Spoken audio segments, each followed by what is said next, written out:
ঘটনাকে অবলম্বনে অর্থাৎ হরিদাস ঠাকুরের বিবাহ তিথি স্মরণে তার নাম হয়েছে হরিদাস নির্যান। আজকে সেই হরিদাস নির্যান স্মরণে আমরা এই রাধা গোবিন্দ মন্দিরে নিতাই গৌর সমক্ষে আজকে আমরা মনে করব আমরা এখন এই মুহূর্তে সবাই শ্রীধাম পুরীতে আছি। এটি সিদ্ধ বকুল তল। আমরা এখন সবাই মিলে সিদ্ধ বকুল তলে এসে আমরা উপনীত হয়েছি। চৈতন্য চরিতামৃত অবলম্বনে আজকের ঘটনাবলীকে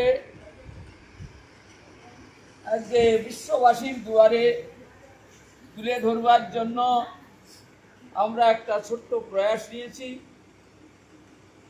আপনারা যে যেখানেই থাকুন না কেন, কৃপাপূর্বক আমরা অধম জন আমাদের এই কিঞ্চিত স্মরণ মনন আপনাদেরও গ্রহণযোগ্য হোক, সেই উদ্দেশ্যে আজকে সকল মহাপ্রভুর ভক্তবৃন্দ এবং যে যেখানে আছেন সেই সমস্ত ভক্তবৃন্দের চরণ কমলে প্রণতিপূর্বক আমরা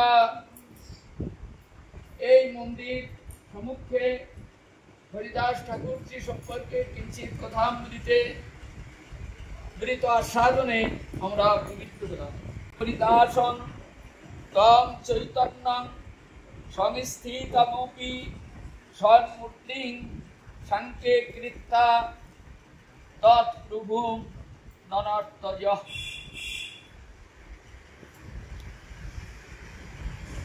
ঠাকুরের চরণ কমলে প্রণতি জানাই। তার প্রভু শ্রী চৈতন্য দেব, নিত্যানন্দ প্রভু, অদ্বৈতাচার্য প্রভু,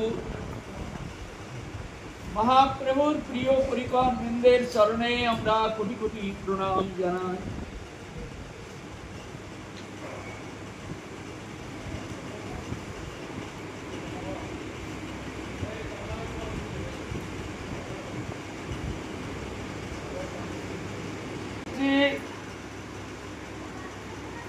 বৎসর জগতের বুকে প্রকটিত ছিলেন। তিনি মহাপ্রভুর থেকে ৩৭ বৎসরের বড় ছিলেন বয়সে। ৪৯ খ্রিস্টাব্দে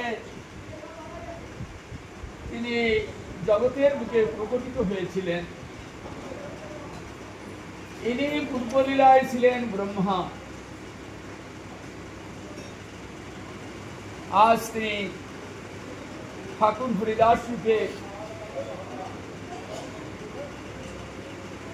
খুলনা জেলার বুড়ন গ্রামে তিনি অবতীর্ণ হয়েছিলেন।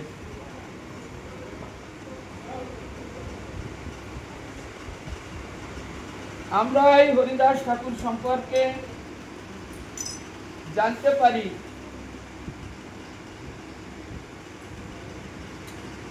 চৈতন্য চরিতামৃতে শ্রীল কৃষ্ণদাস কবিরাজজি বর্ণনা করেছেন,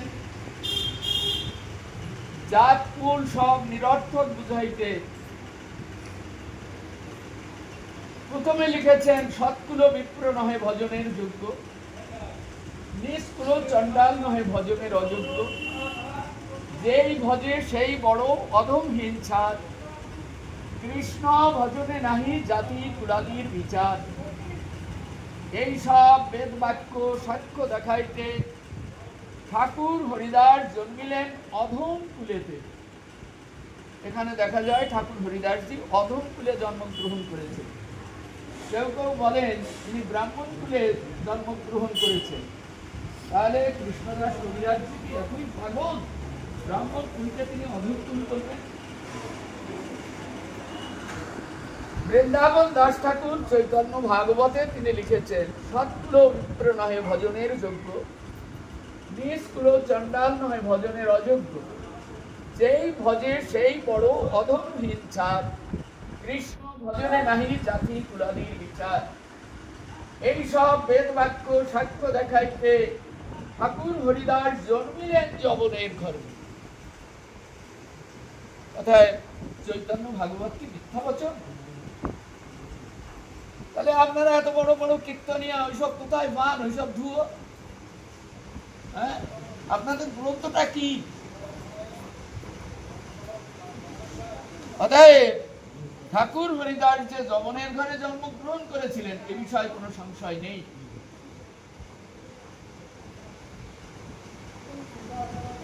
পূর্ব লীলায় ব্রহ্মা যখন ভগবানের বাছুর চুরি করেছিলেন, তখন ভাগবতের দশম স্কন্ধের ত্রয়োদশ অধ্যায় পরিষ্কার ব্রহ্মার স্তবাবলী দেখা যায়।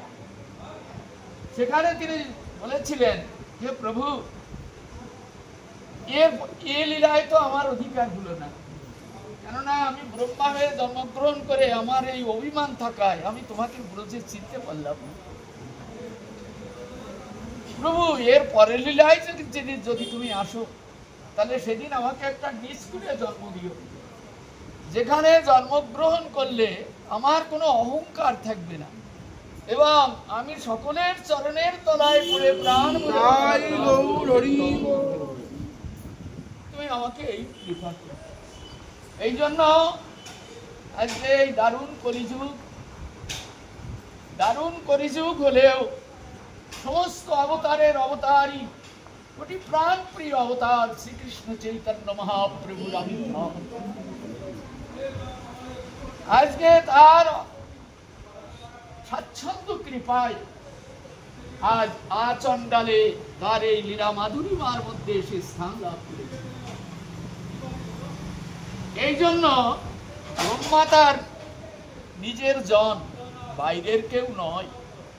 তিনিও ব্রহ্মলোকে কত স্তব স্তুতি করছেন ভগবানের জন্য, পরম ভক্ত।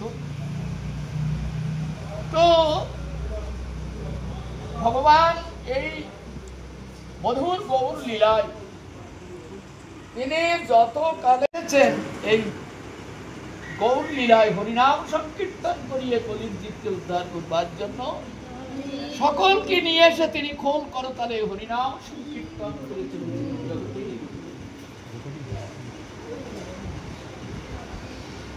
এই হরিনামের মধ্যে যে আসবে সে পরম পবিত্র হয়ে যাবে।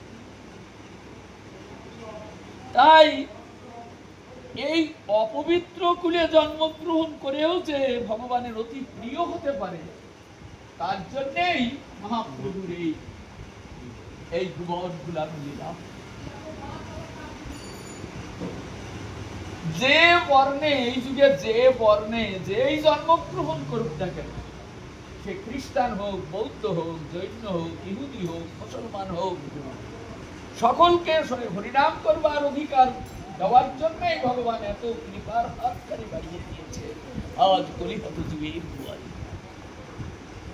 এই জন্য আজকে সবাই অধিকারী, কিন্তু সেই হরিনামের মধ্যে নিজেকে নিমজ্জিত করা দরকার। হরিদাস ঠাকুর তিনি কতটা মহাপ্রভুর এই নামের মধ্যে আজকে তিনি নিজেকে সমর্পণ করতে পেরেছিলেন।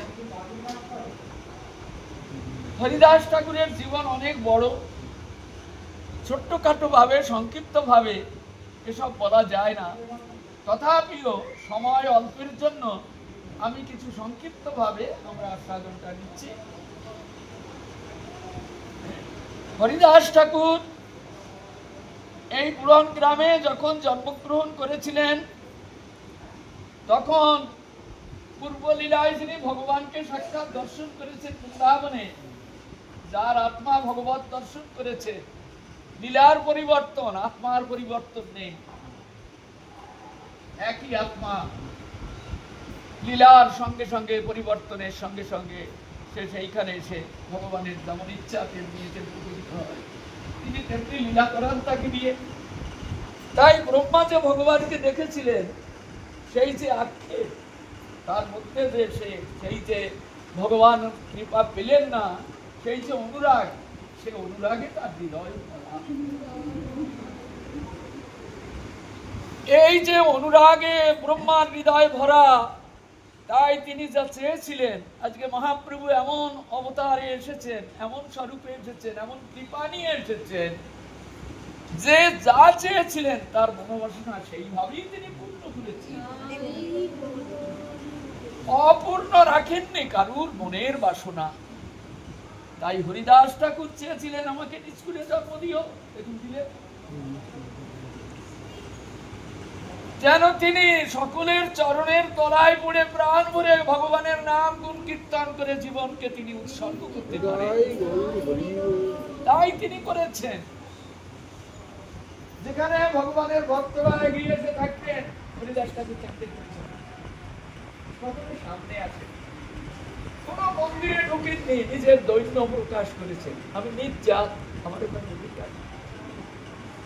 অথচ এই গৌর লীলায় ব্রহ্মা অন্য লীলায় হরিনাম করেননি, বেদ পাঠ, উপনিষদ, স্মৃতি, শ্রুতি, বিভিন্ন গ্রন্থাদি পাঠ করেছেন। কিন্তু এই কলিযুগে ধর্ম বেদ পাঠ নয়, অন্য কোনো কিছু নয়, এই কলিযুগে ধর্ম হরিনাম সংকীর্তন। তাই মহাপ্রভু তার এই যুব ধর্মকে তার এই দৈন্যের জন্য তার হৃদয় মন্দিরে এমন ভাবে স্থাপন করেছেন যে তিনি প্রতিদিন 3 লক্ষ নাম করতেন, প্রতিদিন 3 লক্ষ নাম, 1 লক্ষ নাম করতেন তিনি মনে মনে, 1 লক্ষ নাম করতেন তিনি অল্প অল্প উচ্চারণ করে উপাংশু, আর 1 লক্ষ নাম করতেন তিনি উচ্চেশ্বরে। উচ্চেশ্বরে হরিনাম করলে আর ভক্তের পরিশ্রিত এই হরিনাম স্থাবর জঙ্গম কৃমি কীট পোকামাকড় সব চলে যায় নিত্যধাম। হরিনামের এমন মহিমা নিয়ে মহাপ্রভু জগতের বুকে এসেছেন। এই যুগে হরিনামের এমনই মহিমা, হ্যাঁ, অতুলনীয়, অফুরন্ত মহিমা এই হরিনামের। যত যুগে যত পুণ্য কর্ম ছিল, তাতে যত পুণ্য ছিল, সমস্ত পুণ্যকে আজকে হরিনামের মধ্যে একত্রিত করে মহাপ্রভু আজকে আচণ্ডালে বিলাতে এসেছেন। এমন আচণ্ডালে আজকে দিয়ে যেতে এসেছে। এমন হরিনাম করে না এমন পাগল কি জগতে আছে?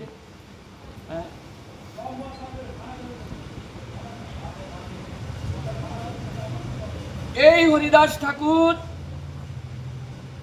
বেনাপোলে তিনি এসেছিলেন, বুড়ন থেকে এসেছিলেন বেনাপোলে। হরিনাম, নিরন্তর হরিনাম, সব দিকেই হরিনাম। তিনি ওই বুড়ান গ্রাম থেকে তিনি মুসলমানদের কোপে, অর্থাৎ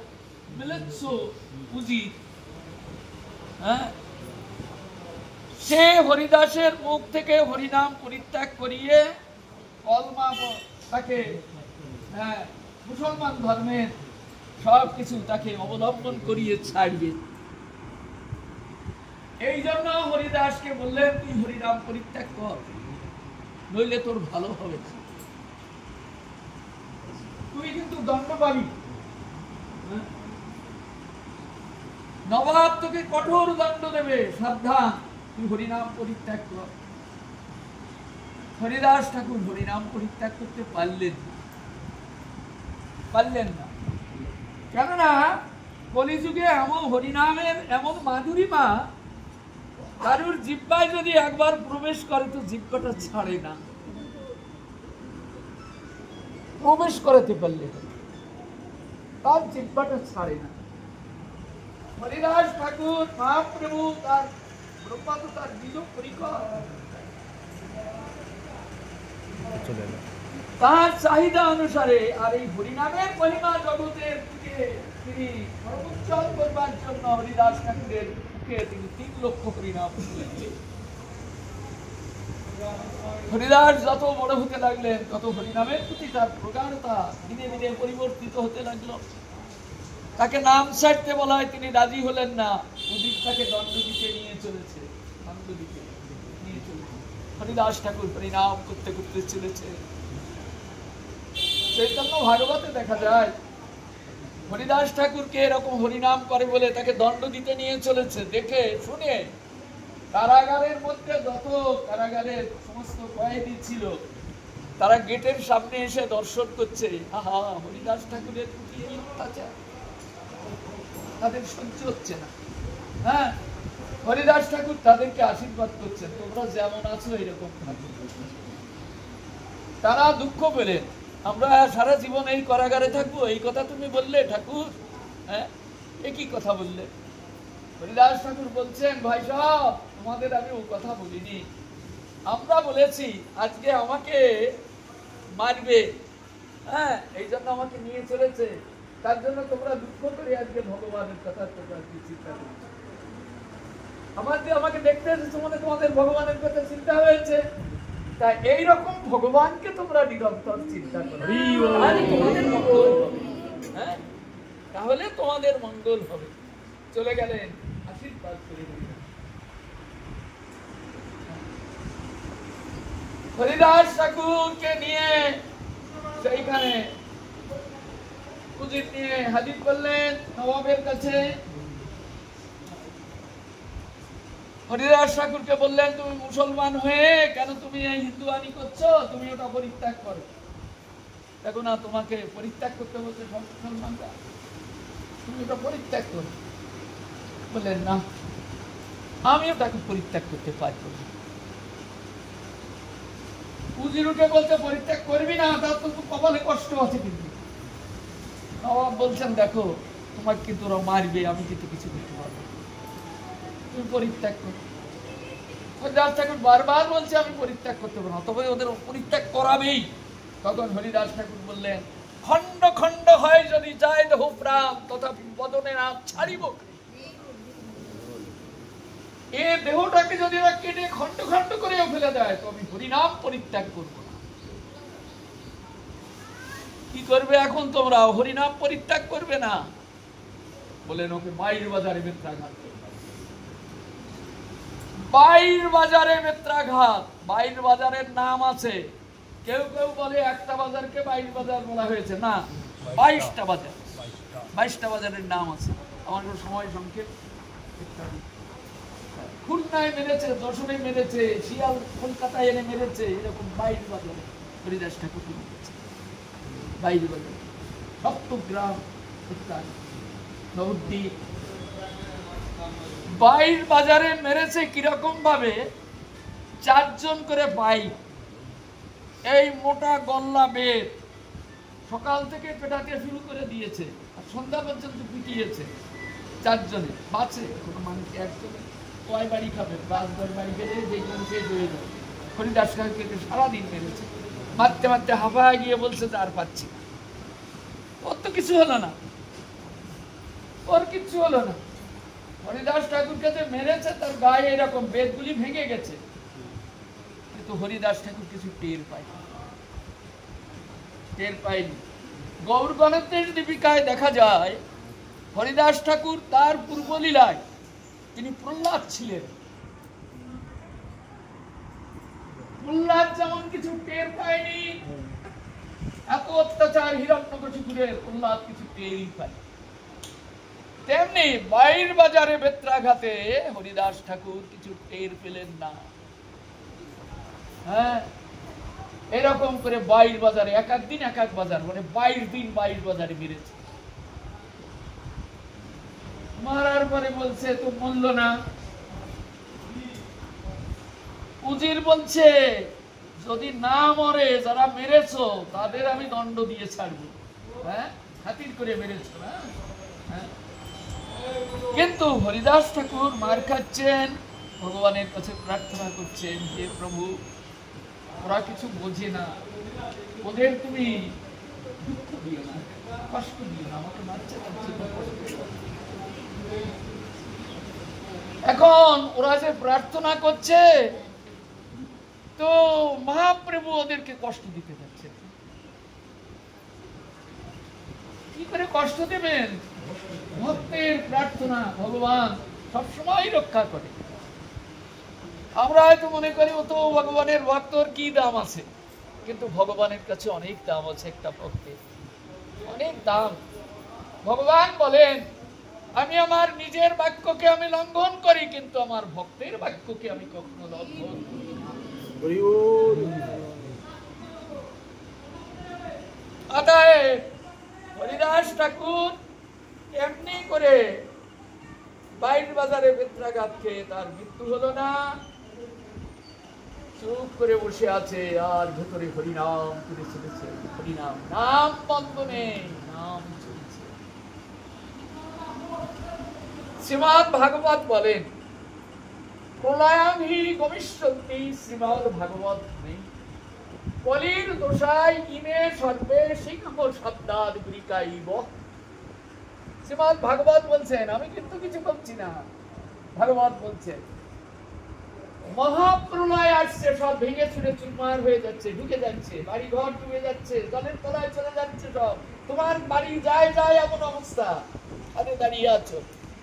তখন তুমি কি করবে? কে তোমাকে বাঁচাবে? ভগবান বলছেন এখনো আমার নাম করতে পারছো না? হ্যাঁ, এই জগৎ সংসার থেকে বাঁচানোর আর কেউ নেই, আমি আছি। মহাপ্রলয় কালেও যে দাঁড়িয়ে ভগবানের নাম করতে পারবে, মহাপ্রলয় হয়ে যাবে, অথচ তার পায়ের তলার মাটি এখানে দাঁড়িয়ে। হরিনামে বিশ্বাস হয় না? হয় না তো কি বলবো, হয় না তো, দেখছি তো বহু বৎসর ধরে দেখছি, তবুও হরিনামে বিশ্বাস হয়। হ্যাঁ, হরিনাম মানে এই হরে কৃষ্ণ মহামন্ত্র নাম, এটাই হরিনাম। তবু এ নামে বিশ্বাস হয় না, আমরা অন্য কিছু গাই। হ্যাঁ, বিশ্বাস হরিনাম। এই জন্য এই হরিনামই জগতের একমাত্র উদ্ধার কর্তা। এখন ঠাকুর হরিদাস যে এইবার বসে বসে হরিনাম করছে আর একেবারে স্তম্ভ হয়ে গেছে, চিত্ত ভগবৎ চরণে এমন করে শরণাগতি লাভ করেছে, চিন্তা করতে করতে তিনি এখন স্থির। এখন পাইটা কি করবে? একটু চেতনা নেই, এখন ঠেলছে আর বলছে হরিদাস হরিদাস তুমি যদি না মরো তাহলে আমাদের চাকরি থাকবে, তুমি মরো। হরিদাস বলছে তাহলে আমি মরি। হরিদাস তখন নিঃশ্বাস বন্ধ করে দিলেন। হুজুর মরে গেছে, হরিদাস মরে গেছে, মরে গেছে। এই দেখুন না, নিঃশ্বাস প্রশ্বাস, একে বলা হয় সমাধি। সমাধি সমাধিস্থ। হ্যাঁ, তাহলে মরে গেছে, এখন কি করবি? কি করা যাবে? পোড়াবে? না না, পোড়ানো যাবে না, ওকে পোড়ানো যাবে। কবর দিবি? বললেন না, কবর দেওয়া যাবে না, ওকে কবর দেওয়া যাবে। কবর দিলে তো আবার বেঁচতে যাবে। হ্যাঁ, আবার পোড়ালে আবার কোন জায়গায় যায়, স্বর্গে যায় কি কোথায় যায়, সব কিছু করা যাবে না। তাহলে কি করবে? ওরে পাথর বেঁধে সমুদ্রে ছেড়ে দাও।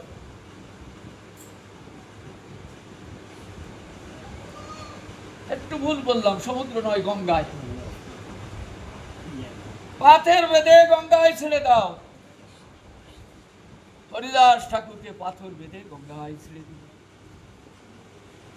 হ্যাঁ, রাম নামে যদি পাথর মিশে থাকে সমুদ্রে, তাহলে কৃষ্ণ নামে কেন পাথর ভাসবে না?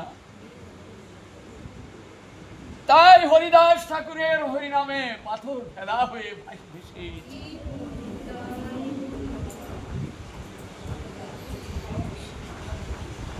ফুলিয়া এসে উপস্থিত হলেন। ফুলিয়া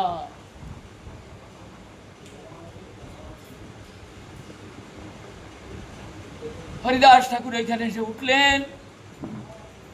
তখন সবাই খবর পেলেন হরিদাস ঠাকুর বেঁচে আছে, সে মরেনি। এই জন্য বললেন, নবাব তখন বললেন যে এ নিশ্চয়ই কোনো পীর, আমি এর কোনো বিচার করব না। তখন সবাই বললেন তাই তো, না, ওর পিছনে লাগা আমাদের উচিত নয়, পরীক্ষা হয়ে গেল। তখন সবাই বললেন, অনুমতি দিলেন, তোমার যেটা ইচ্ছা সেটা তুমি হরিনাম।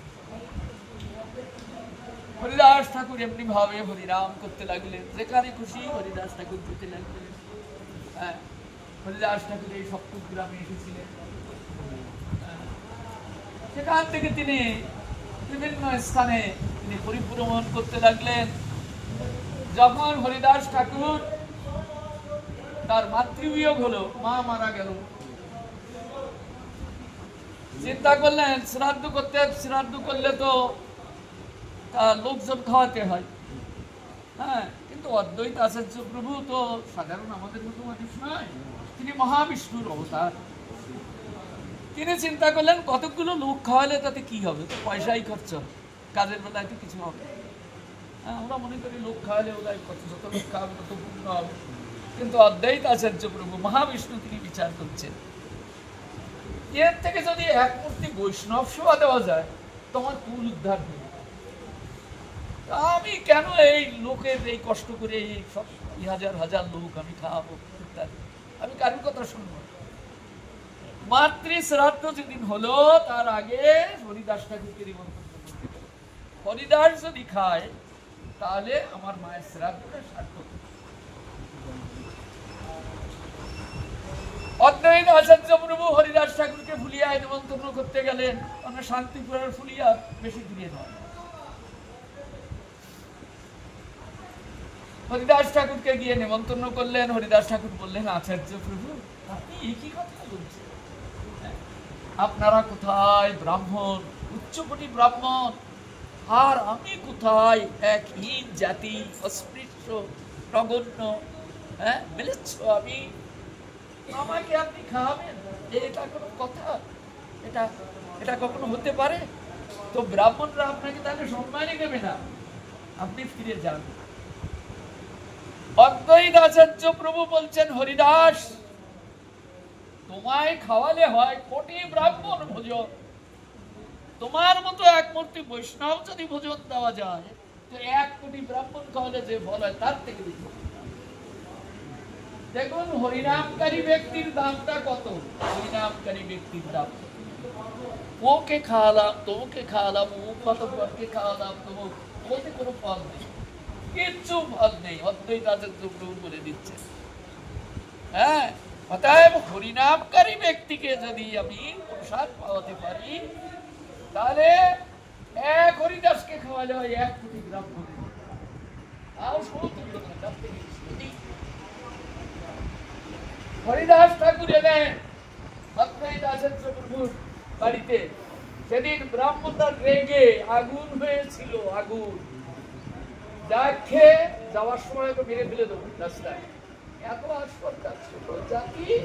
হ্যাঁ, আজ ব্রাহ্মণের বাড়ি গিয়ে হ্যাঁ ভোগ খাচ্ছে, আর আমরা সেখানে নিমন্ত্রণ পেলাম, মেরে ফেলে দেবো।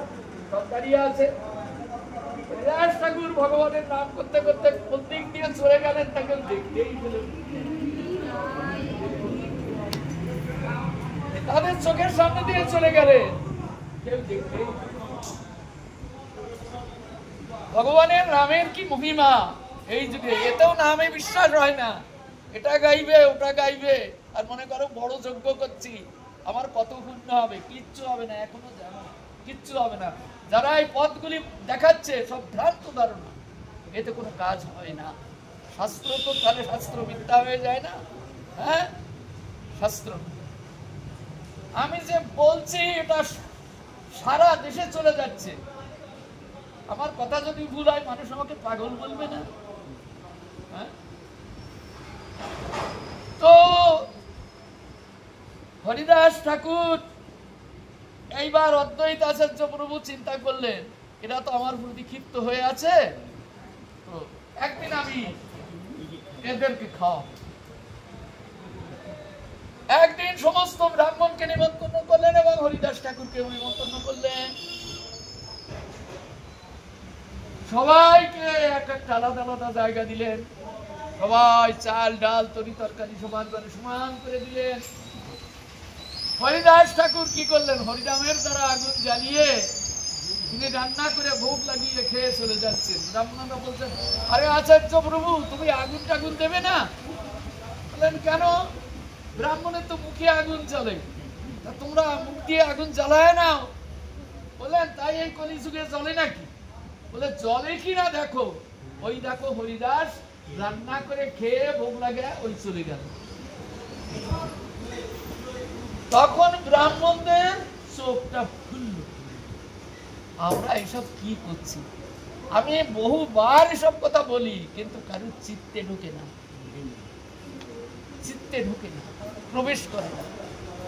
হ্যাঁ, তখন হরিদাসের উনুন থেকে আগুন এনে তাদেরকে রান্না করে খেতে হলো। হরিদাসের উনুন এই জন্য এই জন্মেও যদি তুমি না বোঝো আবার জন্মাবে, আবার ওই রকম হরিনামের আশ্রিত হতে হবে। যে জন্মে তুমি হরিনামের আশ্রিত হতে পারবে সেই জন্ম জানবে আমি ঠিক পথে এসে দাঁড়িয়েছি, তার আগে বুঝতে পারবে। তো এইভাবে হরিদাস ঠাকুর এমনি করে হরিনামের মহিমা প্রচার করতে লাগলেন। হরিদাস ঠাকুর ফুলিয়ায় একটা গুফার মধ্যে থেকে ভজন করতেন। হরিদাস ঠাকুরের প্রভাব দিনের পর দিন বাড়তে লাগলো। সবাই এসে হরিদাস ঠাকুরের কাছে আশ্রয় গ্রহণ করতে লাগলো। চৈতন্য ভাগবতে দেখা যায় এই গঙ্গার তীরে এই ফুলিয়ায় এই গুফায় দেবী দুর্গা অর্থাৎ যাকে আমরা বলি পার্বতী দেবী, তিনি গোপনে এসে একদিন হরিদাস ঠাকুরকে বলছেন, প্রভু তুমি আমায় কৃপা করো, আমি শিবের থেকে আমি রাম নাম পেয়েছি, আমার প্রভু শিব তার থেকে আমি রাম নাম পেয়েছি, কিন্তু আমি কৃষ্ণ নাম পাইনি, তুমি আমায় কৃষ্ণ মন্ত্রে দীক্ষা দাও। দেবী কৃষ্ণ মন্ত্রে দীক্ষা পেলেন, তবে তো এলেন নদিয়ায়, সীমান্ত দ্বীপে এসে হরিভজন করতে ফিরেছে। বহু ইতিহাস আছে, আমি বললে 2-4 দিন কেটে যাবে, কিন্তু আমার তো সংক্ষেপ করে বলতে হবে। হ্যাঁ, তবে তিনি কৃপা পেলেন। তো এমনি ভাবে হরিদাস ঠাকুর তার মহিমা এমনি থেকেই ছড়ায়। ভগবানের প্রকৃত ভক্ত যারা, তাদের তুমি দোষ গাও, তুমি নরকে যেতে পারবে, সুর করে তোমার নরকের পথটা দিনের পর দিন বাড়বে। তাদের গুণ গাও, ভগবানের প্রিয়তা লাভ করতে পারবে। হ্যাঁ, এই জন্য ভক্তের গুণ আমরা গাইব, ভক্তের গুণ। যে ভগবানের প্রতি দৃঢ় চেতা, ভগবানকে যারা জীবন মন প্রাণ জীবন যৌবন দিয়ে ভালোবেসে গেছেন, তাদের চরণে জানাবো কোটি কোটি। কেননা এই পথ সুদুর্লভ, সবার জন্য নয়, এই পথ দুর্লভ। এই দুর্লভ পথে আসতে গেলে ভগবানের ভক্তের চরণে শরণাগতি লাভ করতেই। তো এই গুফার মধ্যে হরিদাস ঠাকুর থাকেন, দলে দলে লোক আসে হরিদাস ঠাকুরের মুখে কিছু হরিকথা শ্রবণ করবার জন্য। কিছু হরিকথা বিকাল বেলায় এসে লোক ভিড় করে হরিদাস ঠাকুরের গুফার কাছে। হরিদাস ঠাকুর তাদের উদ্দেশ্যে 3 লক্ষ নাম করেন, বেশি সময় পান না। অতএব তাদের উদ্দেশ্যে কিছু কথা তিনি বলেন। ভক্তের মুখনিসৃত পরম উজ্জ্বল ভগবানের কথামৃত তাদের কর্মে রসায়ন সৃষ্টি হয়, রস লাগে। একদিন ভক্তরা বলছেন, তারা আসেন কিন্তু এইখানে এসে তারা তাপ পান, শরীরে তাপ। ঠাকুর একটা কথা বলবো? হ্যাঁ বলো। আপনার এই গুফার মধ্যে ঢুকলে একটা তাপ পাই শরীরে, তা আপনাকে বলি না সাহস করে, তাপটা বড় বেড়েই চলেছে গুফার মধ্যে। আপনি এই গুফাটা পরিত্যাগ করে আমরা আপনাকে আর একটা গুফা বানিয়ে দেবো, সেইখানে গিয়ে আপনি ভজন করবেন, যাবেন? না না, আমি গুফা ছেড়ে যাবো, অনেকদিন আছে, আমি তো কোনো তাপ মনে করি, আমার তো তাপ লাগে না। বলে না, আমরা তো তাপ অনুভব করি। হরিদাস ঠাকুর বলছেন কি, ঠিক আছে, যদি এই গুফার মধ্যে কেউ থেকে থাকে তার জন্য তাপ হয়, সে যদি আজকে চলে না যায় তাহলে আমি কালকে সকালে চলে যাব। ওই গুফার তলায় ছিল এক বিশাল নাগ, নাগের গর্ত। ওই গুফার তলায় বিরাট নাগ, তার মাথায় মণি জ্বলে, মণি, মণিতে মণি হয়েছে। এখন এই যখন এই কথা বলে যখন ভক্তরা চলে যাচ্ছে, নাগ তখন চিন্তা করছে, আমি যদি আজকে এইখান থেকে চলে না যাই তাহলে হরিদাস ঠাকুর চলে যাবে। কত জন্ম কুকর্মের ফলে আজ আমি এই ক্ষল দেহ প্রাপ্ত হয়েছি, আমার জন্য সাধু স্থান পরিত্যাগ করবে, আমি চলে যাব। ভক্তরা সব বেরিয়ে চলে যাচ্ছেন, হরিকথা আসে। এমন সময় সন্ধ্যা আগত প্রায়, এক নাগ গুফার তলা থেকে কোথার থেকে বেরিয়ে চলে যাচ্ছে। বিরাট কাজ, মাথায় পনায় মণিতে মানে আলো জ্বলছে, সমস্ত অন্ধকারকে আলোকিত করে নাগ চলে যাচ্ছে। তখন যে দেখেছে ডেকে ডেকে, আরে ভাই এইদিকে এসো, দেখো দেখো, এই গুফার তল থেকে এই নাগ বেরিয়ে চলে যাচ্ছে। ওই দেখো, সবাই দেখলেন, অবাক হয়ে গেলেন, বেরিয়ে চলে গেল। গুফার মধ্যে গিয়ে দেখে গুফা শীতল হয়ে গেছে। আর একটি ঘটনা, এক জমিদারের মন্দির, চৈতন্য ভাগবতে সব পাবে, দেখো বারবার বলি চৈতন্য ভাগবত পড়তে হবে, চৈতন্য ভাগবতে পাবে। এক জমিদারের মন্দির,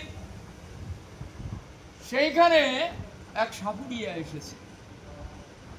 সাপুড়িয়া এসে এখন সাপ নিয়ে এসেছে, সাপ খেলা দেখাচ্ছে, সাপের খেলা। এখন সাপুড়িয়া কি করছে, নাগিন বাঁশি বাজাচ্ছে, নাগিন বাঁশি, তাতে সাপ এরকম মাথা নেড়ে নেড়ে নৃত্য করছে, সাপ নৃত্য করছে। এখন সাপ যখন নৃত্য করছে আরো যখন নাগিন বাঁশি বাজাচ্ছে, তখন হরিদাস ঠাকুর এই পথ দিয়ে যায়। এখন ওই সাপ এরকম করে মাথা তুলে নাচছে, আরো নাগিন বাঁশি বাজাচ্ছে। তখন হরিদাস ঠাকুরের মনোমন্দিরে জেগে উঠেছে, কালীয় দমন লীলায় ভগবান এইরকম সাপের মাথার উপরে নৃত্য করেছে। আহা, সে ছিল কত মধুর নৃত্য, হ্যাঁ, কত মধুর, কত সুন্দর নৃত্য করেছিল ভগবান।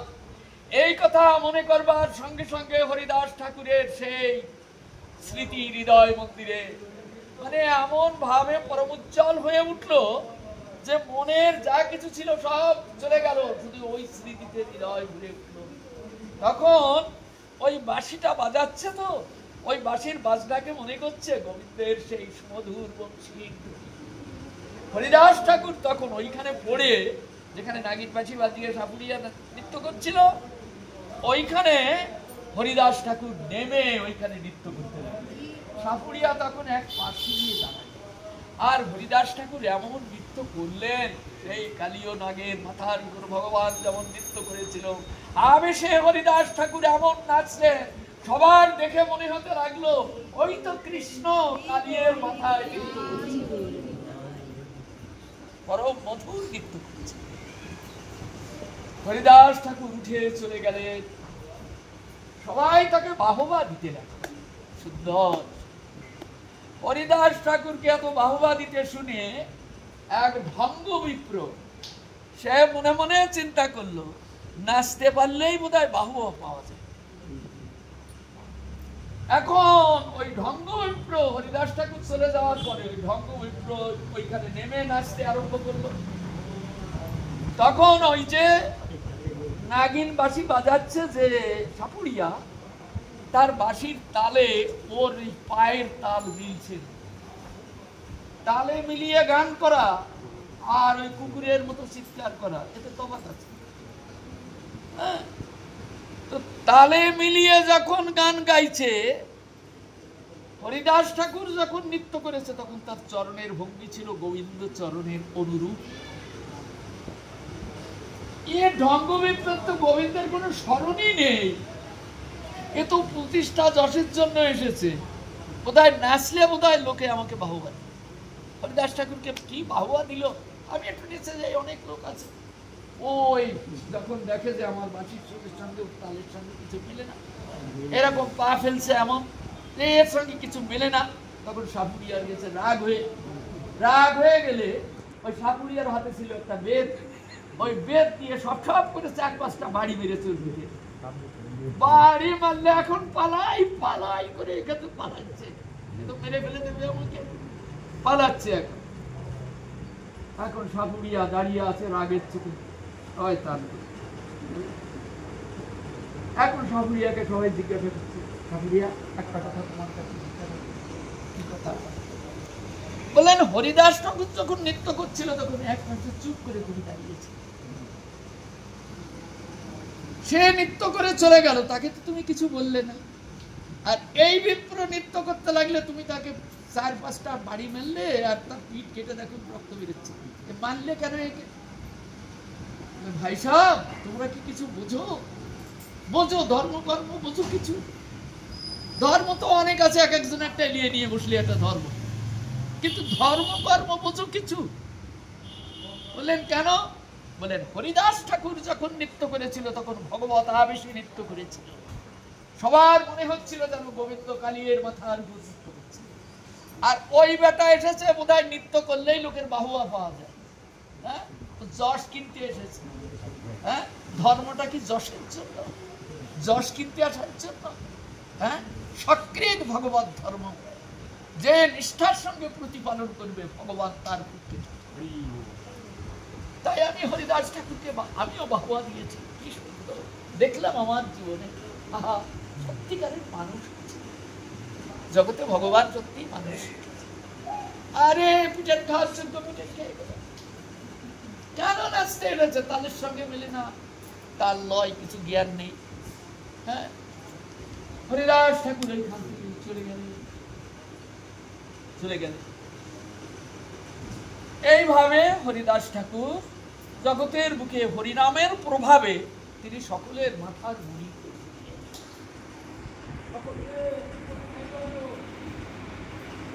এখন হরিদাস ঠাকুর চলে গেছেন পুরীধাম। মহাপ্রভু তখন দক্ষিণ দেশে গিয়ে তিনি 2 বৎসর কাল অতিবাহিত করেছিলেন। ভীম, সাঁওতাল সমস্ত জাতিকে তিনি হরিনাম দিয়ে, হরিনামে মুখর করে দিয়ে এসেছেন দক্ষিণ দেশ। এখন হরিনামের ঢেউ বয়ে যাচ্ছে দক্ষিণ দেশে। গোদাবরীর তীর থেকে রায় রামানন্দকে উদ্ধার করে নিয়ে এসেছে। মহাপ্রভু গম্ভীরায় ফিরে এসেছে। সংবাদ চলে গেল নবদ্বীপে। থালা কৃষ্ণদাস দিয়ে বললে অদ্বৈত আচার্য প্রভুকে, আচার্য প্রভু মহাপ্রভু ফিরে এসেছেন। অদ্বৈত আচার্য প্রভু সমস্ত দল তৈরি করলেন, শিগগির চলো আমরা পুরীধামে যাব। পুরীধামে গিয়ে মহাপ্রভুকে দর্শন করে আসি। এখন কত লোক হয়েছিল সেটা আমি ঠিক বলতে পারবো না, তবে 200 শুধু মহাপ্রভুর প্রিয় ভক্ত ছিল। 200 মহাপ্রভুর প্রিয়, তারা সব হরিনাম করতে করতে এই পুরীধামে এসেছে। হরিনাম করতে করতে সবাই হ্যাঁ, দেখা যায় চৈতন্য চরিতামৃতে নরেন্দ্রের তীরে এসে তারা নরেন্দ্র সরোবরে স্নান করেছিলেন। আবার হরিনাম শুরু হয়ে গেল। মহারাজ প্রতাপরুদ্র ওই ছাদের উপর থেকে সার্বভৌম ভট্টাচার্যকে বলছেন, কে কারা আমাকে একটু চেনাও তো, কে কারা। কেননা যখন সার্বভৌম ভট্টাচার্য মহাপ্রভুর চরণে একেবারে পূর্ণ সমর্পিত হয়ে গেছেন, রায় রামানন্দ যখন গোদাবরীর তীর থেকে মন্ত্রিত্ব পরিত্যাগ করে মহাপ্রভুর চরণ কমলে পতিত হয়েছে, তখন মহারাজ প্রতাপরুদ্রের সংশয়, প্রভু তো আমার সবাইকে বড় বড় মন্ত্রী তাদেরকে কৃপা করছেন, আমাকে কি কোনোদিন কৃপা করবেন না? তদুত্তরে তিনি শুনেছেন মহাপ্রভু কোন রাজাকে কৃপা করবেন। হ্যাঁ, কেন রাজা হলো বিষয়, মহাপ্রভু কৃপা করবেন। তাই তিনি চিন্তা করলেন, আমার রাজ্যে যদি ভগবান এসে থাকেন আর আমি তার কৃপা পাবো না, সবাই কৃপা পাবে আর আমি তার কৃপা পাবো না, তাহলে আমার মতো দুঃখী কে আছে? তাই তিনি চিন্তা করতে লাগলেন, আমি কি প্রকারে মহাপ্রভুর কৃপা পেতে পারি, তার অন্বেষণ করতে লাগলেন, কি প্রকারে আমি মহাপ্রভুর কৃপা পেতে পারি। তাই আজকে নরেন্দ্রের তীরে এসে যখন নবদ্বীপের ভক্তগণ হরিনাম করতে করতে এসেছেন, মহাপ্রভুর সঙ্গে আজকে তারা দেখা করতে এসেছেন। মহাপ্রভু তখন কোথায়? কাশী মিশ্রের বাসভবন ওই গম্ভীরায়। গম্ভীরায় গিয়ে মহাপ্রভুর সঙ্গে দেখা করবেন। আর নরেন্দ্রের থেকে একটু এগিয়েই মহারাজ প্রতাপরুদ্রের বাড়ি। হ্যাঁ, ওই দিকে যেতে রাস্তার বাঁ দিকে, ওই দিক থেকে আসতে রাস্তার ডানে মহারাজ প্রতাপরুদ্রের বাড়ি।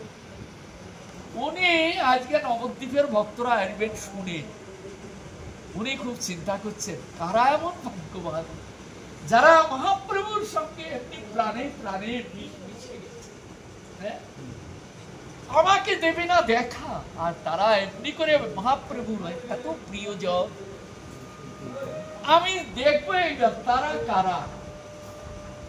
এই জন্য সার্বভৌম ভট্টাচার্যকে ডেকেছে।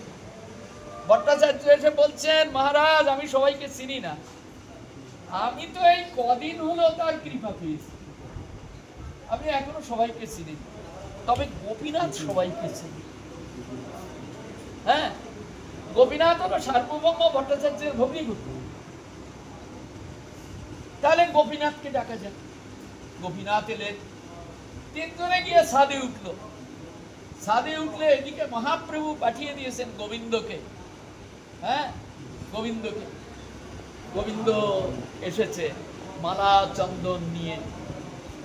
হ্যাঁ, আর রায় রমানন্দ ইত্যাদি, হ্যাঁ, স্বরূপ দামোদর, তারা এসেছেন মালা চন্দন নিয়ে। এখন দামোদর, স্বরূপ দামোদর মালা পরাচ্ছেন। প্রথমে পরালেন অদ্বৈত আচার্য প্রভুর গলায়, চন্দন পুড়িয়ে দিলেন। সঙ্গে সঙ্গে গোবিন্দ দ্বিতীয় মালা পরালেন, আর একটা মালা তার গলায়। ওই উপর থেকে জিজ্ঞাসা করছেন, মহারাজ প্রতাপরুদ্র জিজ্ঞাসা করছেন, আরে দুটো মালা পরালো, এই বড় মহান্ত কে? কে এই বড় মহান্ত? হ্যাঁ, তখন বলছেন গোপীনাথ, মহারাজ জানেন পূর্ব পূর্ব যুগে ভাগবতে যত ভক্তের কথা শুনেছেন, আজ এই মধুর গৌর লীলায় সমস্ত ভক্তরা নরতরূপে নেমে এসেছে আজকে হরিনাম করবার জন্য। হরিনাম করবার জন্য সবাই এসেছে। যার গলায় দুটি মালা পড়লো ইনি মহাবিষ্ণুর অবতার, যার নাম শুনেছি আমরা মহাবিষ্ণু, যার লঙ্কুপ পরে অনন্ত কোটি বিশ্ব ব্রহ্মাণ্ড ধারণ করিয়াছে, তাকে তুলে নিয়ে এসেছে। বললেন ওখানে তাহলে এখন কে আছে? বললেন ভগবান নিজ অংশে সেইখানে গিয়ে ঠেকা দিয়ে রেখেছে আর ওনাকে তুলে দিয়েছে। যাও। কেন? হরিনাম করো দিয়ে। উনি হরিনাম করতে এসেছেন এই কলিযুগে। মহাবিষ্ণু একাধারে মহাবিষ্ণু, অন্যদিকে সদাশিব, দুই মূর্তি একত্রিত হয়ে আজকে অদ্বৈতাচার্য প্রভু। ওই সেই অদ্বৈতাচার্য প্রভু। তারপরে আবার মালা পরালো। উনি পেছনে, উনি কে? বললেন উনি, ওনাকে চেনো? উনি ঋষিপাদ নারদ, শ্রীবাস পণ্ডিত রূপে এসেছে। তার গলায় পুরানো মালা। ওই যে মালা নিচ্ছেন না, উনি কে? সরে যাচ্ছেন দূরে দূরে। ওনাকে চিনবেন? ওনার নাম হরিদাস ঠাকুর। উনি সেই ব্রহ্মা। এরা সব এসেছে এই কলিযুগে হরিনাম করতে। মহারাজ, এই যুগের কোন তুলনা হয় না। অদ্ভুত এই যুগ। হ্যাঁ, অদ্ভুত এই যুগ। এমনি করে সমস্ত পরিকর তারা সব চলে গেল। কোথায় চলে গেল? সব গম্ভীরায় চলে গেল। মহারাজ দেখছেন সব গম্ভীরার দিকে যাচ্ছে। জগন্নাথ মন্দিরে কেউ ঢুকলো না। জিজ্ঞাসা করছেন আমাদের সকলের প্রিয়তম, সকলের প্রণম্য জগন্নাথ, সেখানে কেউ না ঢুকে সব গম্ভীরায় যাচ্ছে, এটা কেমন হলো? বললেন মহারাজ বুঝবেন না, প্রীতি আপন আপন স্থানে টানে। এরা জগন্নাথের সঙ্গে এত সম্বন্ধ করেনি, করেছে মহাপ্রভুর সঙ্গে। তাই তাদের ইষ্ট হলেন মহাপ্রভু। তাই মহাপ্রভুকে আগে দেখবে, তারপর দেখবে জগন্নাথ। হ্যাঁ, গম্ভীরায় চলে গেলেন সভা। মহাপ্রভু কি করলেন? গম্ভীরায় গেলেন। এখন মহাপ্রভুর ইঙ্গিত বুঝে বাণীনাথ ছুটেছে। হ্যাঁ, ইঙ্গিত বুঝে বাণীনাথ ছুটেছে। বাণীনাথ, মহারাজ বাণীনাথকে দেখে ছুটতে দেখে বলছে, বাণীনাথ তুমি ছুটছো কেন? কিছু দরকার? বললেন দরকার কিছু ছিল, কিছু ভালো মালা চন্দন যদি পেতাম। কেননা প্রভু কি যেন মনে মনে ভাবছে। আমি মনে মনে চিন্তা করলাম প্রভু বোধহয় কিছু মালা চন্দন চাই, শিগগির কিনে নাও ভালো ভালো মালা, আমি পয়সা দিয়ে দেব। মহারাজ দিয়ে দেব, যত মালা যত চন্দন ভালো ভালো নিয়ে যাও। গোপীনাথ নিয়ে গেলেন রাজ আদেশ। হ্যাঁ, বাণীনাথ নিয়ে গেলেন। বাণীনাথকে বললেন, বাণীনাথ বলো না যে এই মালা চন্দন আমি পাঠিয়েছি, তাহলে প্রভু যদি প্রত্যাখ্যান করে? বলুন, প্রভু কি জানেন না? সব জানে। ভক্তের মনোবাঞ্ছা তিনি পূর্ণকারী, ভক্তের মনের অভিলাষ তিনি জানেন। তাই তিনি ওই মালা চন্দন নিয়ে গম্ভীরার দুয়ারে এসে এক এক করে মালা পরাতে লাগলেন ভক্তের গলায়। হে ভগবান, তুমি কি ভগবান? তুমি ভক্তের গলায় মালা পরাচ্ছ।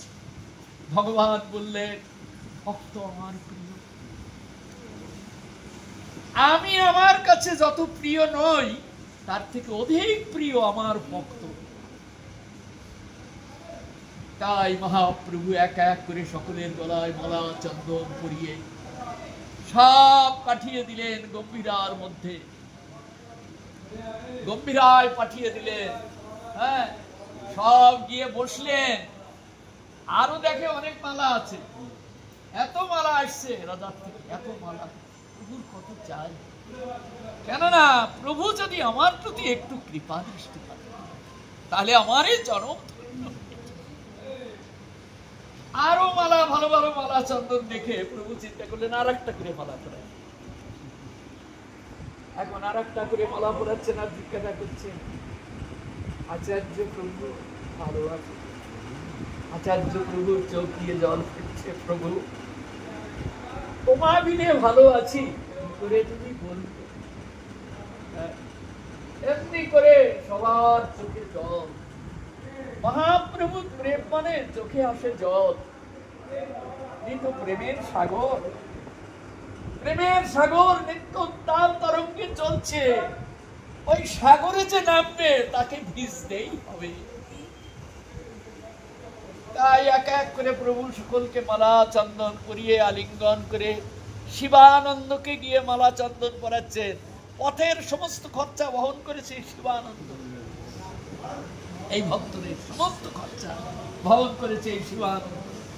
শিবানন্দের গলায় মালা পরিয়ে দিয়ে প্রভু আলিঙ্গন করছে, শিবানন্দ খাচ্ছে। প্রভু বলছেন, শিবানন্দ কিছু বলো। মহাপ্রভু চান ভক্ত যখন কাঁদে তখন মুখ দিয়ে তার ভগবত প্রেমে যখন কাঁদে তখন তার মুখ দিয়ে যে নির্যাসটি বেরিয়ে আসে সেটি জগৎ জীবকে কল্যাণ করে পরমানন্দে জগৎ ভরিয়ে দিতে পারে। তাই মহাপ্রভু তখন শিবানন্দকে জিজ্ঞাসা করছেন, শিবানন্দ কিছু বলো, তুমি কিছু কথা বলো। শিবানন্দ বলছেন, নিমজ্জিত অনন্ত ভবার্ণবন্ত স্থিরামি মে কুলামি বাসি লব্ধ তয়াপি লব্ধং ভগবান অন্নদানি অনুত্তমং পাত্রমিদং দয়া। হে প্রভু, অনন্তকাল ধরে সংসার সমুদ্রে ভেসে চলেছিলাম, যেমন আমি ভেসে যাচ্ছি। নিমজ্জিত অনন্ত ভবার্ণবন্ত, অনন্তকাল ধরে এই সংসার সাগরে ভেসেই চলেছে। পাই না তো এই সাগরের কুল। কুল আছে কিরকম? আজকে এই নরতনীতে আছে, দেখো 2 দিন পরে থাকবে না, তখন আবার ভেসে যেতে হবে। কোথায় যাবে তাও জানো না। এই জন্য বলছেন, অনন্তকাল ধরে এই সংসার সমুদ্রে ভেসে চলেছে। এই সংসার সমুদ্রের কুল কোথায় তা এতদিন জানতে পারিনি। আজ আমি সংসার সমুদ্রের কুল থেকে খুঁজে পেয়েছি। কোথায় কোথায় পেলে শিবানন্দ? তখন শিবানন্দ বলছেন, প্রভু আমার মনে হয় তোমার এই চরণ কমল দুটি, এই চরণ কমল। আজ আমার মনে হয় আমি ভাসতে ভাসতে তৃণ যেমন কাঠ যেমন ভাসতে ভাসতে তীরে লাগে, ভাসিতে ভাসিতে দইছে কাঠ লাগে। কাঠ যেমন ভাসতে ভাসতে তীরে গিয়ে যেদিন লাগে সেদিন তার ভাষা শেষ। ঠিক আমি অনন্তকাল ধরে ভাসতে ভাসতে আজ আমি তোমার এই ভুবন ভুলানি চরণ দেখে আমার মনে হচ্ছে আমার অনন্তকালের ভাষার যেন ছিল অবস্থা। আজ আমার ভাষা শেষ, আমার মন বলছে, কেননা তোমার এই চরণ কমল দুটি সংসার পারের। স্থিরামি মে কুলামি বাসি লব্ধ। আজ তাই আমার মনে হচ্ছে, নিশ্চিত করে মনে হচ্ছে আজ আমি সংসার সাগরের কুলে এসে লেগেছি। কোথায় ওই চরণ কমল দুটি? তোমার এই চরণ। স্থিরামি মে কুলামি বাসি লব্ধ তয়াপি লব্ধং ভগবান অন্নদানি অনুত্তমং পাত্রমিদং দয়া। প্রভু আমি শুনেছি যারা নিজ হীন কাঙ্গাল পতিত তাদেরকে কৃপা করবার জন্য জগতের মুখে তোমার, তাদেরকে তুমি কৃপা করতে এসেছ। প্রভু দেখো, আমার মতো হীন, আমার মতো পতিত এই জগৎ সংসারে তুমি খুঁজে পাবে না। শিবানন্দ, তুমি ভগবানের এত প্রিয়জন আর এত দৈন্যের উক্তি আজ মহাপ্রভুর চরণ কমলে। এত দৈন্যক্তি, দৈন্য উক্তিতে পড়া। এই শ্লোকটি শিবানন্দ বললেন। মহাপ্রভু শিবানন্দের প্রতি খুব খুশি হলেন, চুপ করে গেলেন। সবাইকে বললেন, সুরমান প্রিয় ভক্তগণ, নিজ নিজ বাসায় সবে করহ গমন, সমুদ্রে স্নান করি করো চূড়া দর্শন, তারপর এথা আসিয়াদি করিবে ভোজন। সব এক এক করে চলে গেল। এর মধ্যে অনেক কথা আছে, আমি এখন বলবো না। এখন সব চলে গেলেন। মহাপ্রভু চিন্তা করছেন, আমার হরিদাস কেন এলো না? আমার হরিদাস তো এলো না। হরিদাস কি আসে? মহাপ্রভুর এই চাঞ্চল্য দেখে এক ভক্ত ছুটে এসে বলছে, প্রভু কাকে খুঁজছেন? বললেন হরিদাস আসেনি? বললেন হ্যাঁ এসেছে, হরিদাস এখানে আসবেন। তবে সে কোথায় আছে? বললেন ওই টোটায় তিনি পড়ে, সেইখানে টোটার মধ্যে তিনি হরিনাম করছেন। ওই যেখানে টোটা গোপীনাথ, টোটায় বসে তিনি হরিনাম করছেন, তিনি এখানে আসবেন না। আমরা অনেক তাকে বললাম, কিছুতেই আসবেন না। হ্যাঁ, সেও কি বলছে? বলছে মুই নিচু জাতি ছাড়, মন্দিরের নিকট যাইতে নাহি অধিকার। আমার মন্দিরের নিকটে যাওয়ার অধিকার নেই, আমি নিজ জাত। জগন্নাথের সেবক যাহায় স্পর্শ নাই হয়, তাহা করি রহ একা কাল গোয়াই। এই জন্য আমি এইখানে পড়ি। মহাপ্রভু বললেন তুমি যাও। প্রভু চলেছেন, হরিদাস আসেনি, প্রভু চলেছে। অনন্ত কোটি বিশ্ব ব্রহ্মাণ্ডের নাথ মহাপ্রভু তিনি চলেছেন দ্রুত পদক্ষেপে। এখানে কৃষ্ণদাস কবিরাজজি লিখছেন, সদ্য পুরুষত গাভী যেমন বৎসের পানি চায়, তাকে ঘাস খেতে দাও যা দাও না কেন, বাছুরের দিকে তাকায় আর সেই দিকে ছুটে যায়। ঠিক মহাপ্রভু যেন সেই প্রকারে, হরিদাস ঠাকুর কোথায়, সেই দিকে ছুটে চলেছেন। যেতে যেতে টোটায় এসে উপস্থিত হলেন, দেখলেন হরিদাস ওই হরিনাম করছে, চোখের জলে হরিনাম করছে। মহাপ্রভু এগিয়ে চলেছে, হরিদাস ঠাকুর দেখলেন কে যেন আসছে আমার দিকে।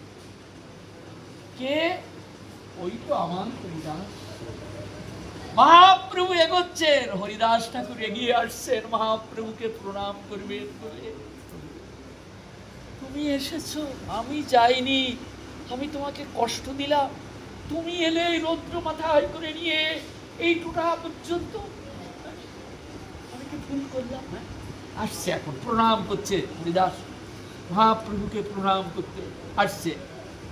প্রণাম করবে মাটিতে পড়ে, এমন সময় মহাপ্রভু দুখানা হাত বাড়িয়ে দিলে, সেই আজানুলম্বিত বাহু প্রসারিত করে দিয়ে ধরলেন হরিদাসকে বুকের মাঝে। প্রভু বললেন, প্রভু শিগগির আমাকে ছাড়ো, শিগগির ছাড়ো, ছেড়ে দাও, ছেড়ে দাও, কেননা আমাকে স্পর্শ করলে তুমি অপবিত্র হয়ে যাবে। আমার এই অস্পৃশ্য কলেবর তুমি যদি স্পর্শ করো তো তুমি অপবিত্র হয়ে যাবে, ছেড়ে দাও, ছেড়ে দাও। প্রভু বলছেন, হরিদাস তোমায় স্পর্শী পবিত্র হইতে, তোমার পবিত্র ধর্ম নহে কো আমাদের। তুমি যত পবিত্র তত পবিত্র আমি নই, ভগবান বলছে। হ্যাঁ প্রভু, ও কথা কি বলছো তুমি? আমাকে ছেড়ে দাও। ছাড়বে না। প্রভু ধরেছে জড়িয়ে, হরিদাস ছাড়িয়ে যেতে চাইছে, কিন্তু ভগবান ধরলে কি কাউকে ছাড়ে? হরিদাস তুমি বলছো তুমি অপবিত্র, কে বলে? ক্ষণে ক্ষণে করো তুমি সর্বতীর্থে স্নান, ক্ষণে ক্ষণে করো তুমি যজ্ঞ তপদান, ক্ষণে ক্ষণে করো তুমি চতুর্বেদ অধ্যায়ন, দ্বিজ ন্যাসী হইতে তুমি পরম। তুমি হরিনাম করে কি করো? ক্ষণে ক্ষণে করো তুমি সর্বতীর্থে স্নান। যে হরিনাম করে তাকে তীর্থে স্নান করতে যেতে হয় না, ওই ক্ষণে ক্ষণে সমস্ত তীর্থের পুণ্য লাভ করে একটা জায়গায়। ক্ষণে ক্ষণে করো তুমি সর্বতীর্থে স্নান, ক্ষণে ক্ষণে করো তুমি যজ্ঞ তপদান। যজ্ঞের যে ফল তুমি সেটা ক্ষণে ক্ষণে লাভ করো, তপস্যার যে ফল সেটা তুমি ক্ষণে ক্ষণে লাভ করো, দানের যে ফল সেটা তুমি ক্ষণে ক্ষণে লাভ করো। ক্ষণে ক্ষণে করো তুমি চতুর্বেদ অধ্যায়ন, ঋক শ্যাম যদু অথর্ব চারটি বেদ অধ্যয়ন করলে যে ফল লাভ হয় তুমি ক্ষণে ক্ষণে লাভ করো। ক্ষণে ক্ষণে করো তুমি চতুর্বেদ অধ্যায়ন, দ্বিজ মানে ব্রাহ্মণ, ন্যাসী মানে সন্ন্যাসী। দ্বিজ ন্যাসী তারা জগতের কতটুকু কল্যাণ করবে? হ্যাঁ, তুমি হলে পরম পবিত্র জগতের কল্যাণ। হরিনামের মহিমা মহাপ্রভু নিয়েছেন, তিনি বলছে, হরিদাসকে দেখি আমাদের বলছে। হ্যাঁ, হরিদাস কোন রকমে ছাড়িয়ে দাঁড়ালেন, চলো হরিদাস। হরিদাস বলছেন, প্রভু আমি যাব। যাবে না? আমি তোমাকে গম্ভীরায় নেব না, তুমি আমার সঙ্গে চলো, আমি তোমায় গম্ভীরায় যেতে বলব। ধরে টেনে নিয়ে গেলেন মহাপ্রভু। কোথায় নিয়ে গেলেন? কাশী মিশ্রের বাসভবনে আছেন মহাপ্রভু গম্ভীরায়। আর কাশী মিশ্রের একটি উদ্যান আছে, ফুলের বাগান, সেইখানে হরিদাস ঠাকুরকে নিয়ে চলে গেলেন। সেইখানে ছিল মালিদের ফুল সাজানোর একটা ছোট্ট ঘর, খড়ের ঘর, তাল পাতার ঘর। ওইখানে মালিরা ওইখান থেকে ফুল তুলে ওইখানে সাজাত। ওই ছোট্ট ঘরখানা মহাপ্রভুর কবে দৃষ্টিগোচর করেছে, এই জন্য আজকে হাত ধরে টেনে নিয়ে হরিদাস ঠাকুরকে সেই ঘরে বসিয়ে বলছে, এইঠাই রহ করুণাম সংকীর্তন, প্রতিদিন আসি আমি করিব মিলন। এইখানে থাকো, তুমি হরিনাম সংকীর্তন করো, প্রত্যেক দিন এসে আমি তোমার সঙ্গে মিলন করে যাব। তোমার গভীরায় যেতে হবে, আমি আসবো প্রতিদিন। হ্যাঁ, প্রতিদিন আসি আমি করিব মিলন। এইঠাই আসিবে তোমার প্রসাদ, তোমার প্রসাদের জন্য কোথাও ভিক্ষা করতে যেতে হবে, আমি প্রতিদিন প্রসাদ পাঠাবো। আর এইখানে হরিনামকারী ব্যক্তির জন্য ভগবান কি ব্যবস্থা, এইখানে থাকলেন। আজকে মহাপ্রভুর কথায় থাকলে হরিদাস ঠাকুর প্রতিদিন মহাপ্রভুর উপভোগ দর্শন করে হরিদাস ঠাকুরের কুটিরে যান, হরিদাস ঠাকুরকে দর্শন দিয়ে গম্ভীরায় ফিরে আসেন। প্রত্যেক দিন এরকম যান। এখন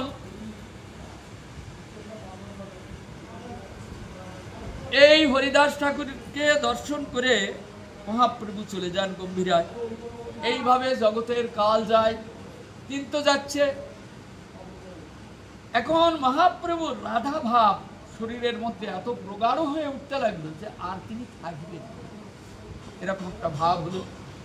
কোনদিন রাত্রিতে উঠে গম্ভীরার মধ্যে যে প্রাচীর আছে, ওই প্রাচীরে মাথা আঘাত করে রাধা ভাবে বিভাবিত, আমি কৃষ্ণহারা হয়ে বেঁচে থাকবো, আমার কৃষ্ণ তো আর কোনোদিন আমার জীবনে আসবে না, তাই আমি বৃথা বেঁচে থাকবো কেন? তাই মাথায় আঘাত করে, এটির নাম রাধা ভাব। হ্যাঁ, কৃষ্ণ আর আমার জীবনে আসবে না, যার জন্য জগতে আমার আশা, সে তো আর কোনোদিন আমার কাছে আসবে না, আমি বেঁচে থাকবো কেন? তাই মাথায় আঘাত করে কোনদিন গিয়ে ঝাউবনের মধ্যে বিধল হয়ে পড়ে থাকে, লম্বা হয়ে পড়ে আছেন রাধা বিরহ। কোনদিন গিয়ে বালুর মধ্যে কুর্মাকৃতি হয়ে পড়ে আছেন, কোনদিন গিয়ে সমুদ্রের জলে ঝাঁপ দিয়েছেন যমুনাকে। এইভাবে মহাপ্রভুর কাল যায়। কোনদিন জগন্নাথের সিংহদ্বারে বহু ষাঁড় ছাড়া থাকে, তাদের ষাঁড়ের মধ্যে গিয়ে পড়ে থাকে। গম্ভীরার দরজা বন্ধ, বেরোয় কি করে? রায় রামানন্দ, স্বরূপ দামোদর, গোবিন্দ তারপর সভা পরামর্শ করতে লাগলেন, বেরোয় কি করে? কোনো পথ তারা দেখে না। হ্যাঁ, ভোরবেলায় উঠে দেখে কোথায় পড়ে আছে, দেখো গিয়ে খুঁজে খুঁজে খুঁজে খুঁজে এক এক থেকে এরকম। তখন অদ্বৈত আচার্য প্রভুর কাছে একটা চিঠি পাঠালেন জগদানন্দকে দিয়ে। এই অদ্বৈত আচার্য প্রভুর কাছে চিঠি পাঠালেন স্বরূপ দামোদর, রায় রামানন্দ মিলে আচার্য প্রভুকে জানাও, আচার্য প্রভু তুমি শান্তিপুরে গঙ্গার তীরে বাবলা বনের মধ্যে যাকে তুমি কেঁদে কেঁদে অনাসনে নয়নের জলে ডেকে ডেকে এনেছ, তার অবস্থা একবার এসে দেখে যাও, দেখে যাও একবার। আচার্য প্রভু শুনে একটু কাঁদলেন, কেঁদে একটা চিঠি পাঠিয়ে দিলেন। চিঠিটা কি আমরা পড়ি? বাউলকে কহিও লোকে হইল আউ, বাউলকে কহিও হাতে নাবিকায় যাও, বাউলকে কহিও কামে নাহি কো আউল, বাউলকে কহিও ইয়া কহিয়াছে বাউল।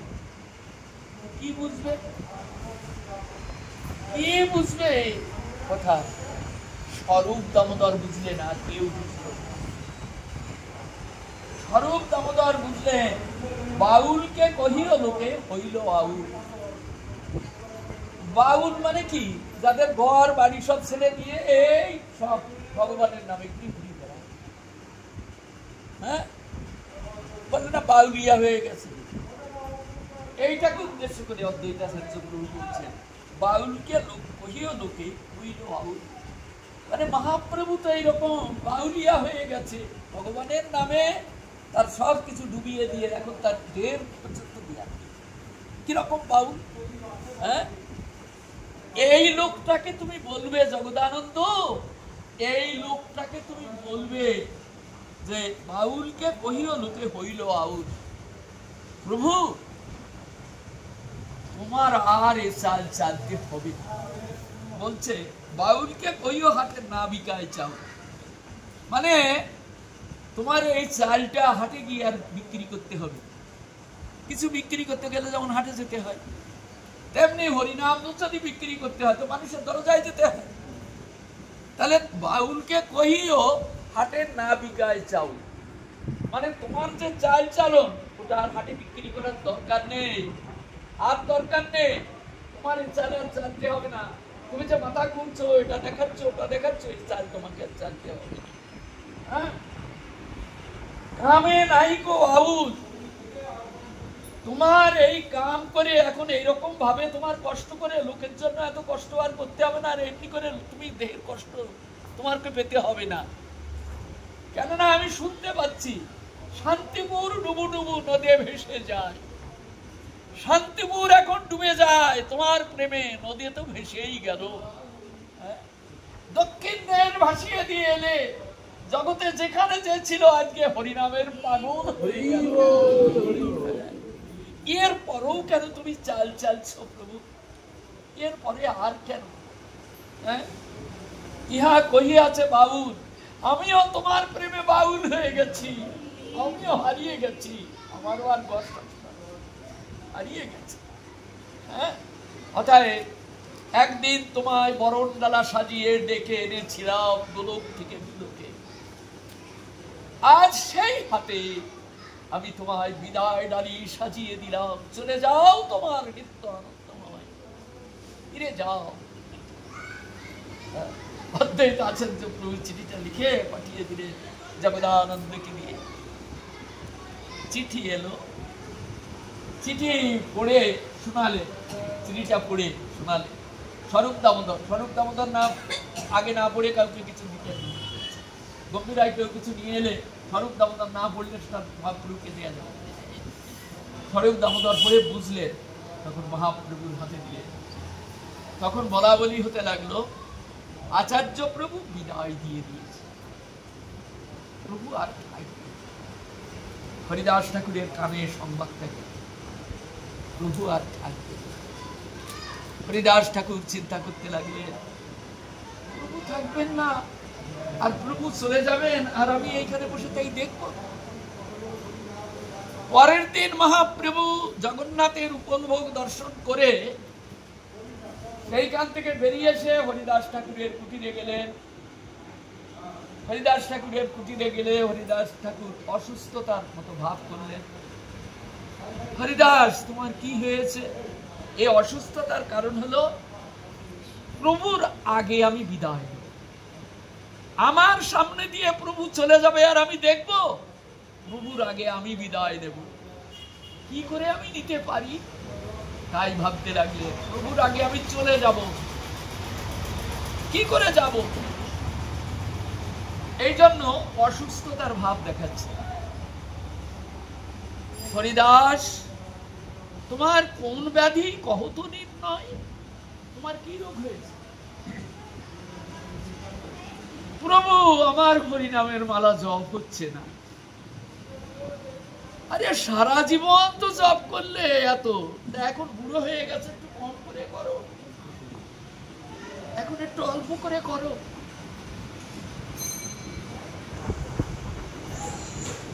আর কোন ব্যাধি বলো তো? না, আর কোনো ব্যাধি নেই। মনে লাগে বড় সংশয়, বড় সংশয়। মহাপ্রভু চলে গেলেন, কাল আবার আসবো দেখি। প্রসাদ পাঠিয়ে দিলেন গোবিন্দকে দিয়ে, যাও হরিদাসকে দিয়ে। গোবিন্দ এসে দেখছে হরিদাসকে শুয়ে শুয়ে পরিণাম করছে। এমন পীড়িত মনটা আর উঠার মতো ক্ষমতা। গোবিন্দ বললেন, ঠাকুর ওঠো, প্রভু প্রসাদ পাঠিয়েছে। হরিদাস ঠাকুর বললেন, আমার শরীরটা ভালো। গোবিন্দ তুমি প্রসাদ নিয়ে যাও। গোবিন্দ ফিরিয়ে নিয়ে যাচ্ছে, তখন হরিদাস ঠাকুর বললেন, একটু দাঁড়াও, জগন্নাথের প্রসাদ আবার মহাপ্রভু ফিরিয়ে দেব। এক রঞ্চ নিয়ে গোবিন্দ গিয়ে বললেন, প্রভু হরিদাস প্রসাদ।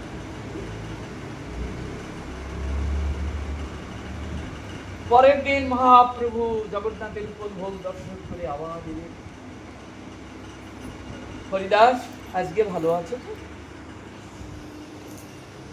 প্রভু না, আমার মন ভালো না। কেন, তোমার কি হলো? তোমার তো কেউ নেই জগতে, কার জন্য তুমি ভাবছো? হ্যাঁ, কার জন্য তো ভাবনা তোমার? কি ভাবছো? কার কথা? কার জন্য তোমার মনটা? প্রভু আমি বলবো আমার মনের কথা।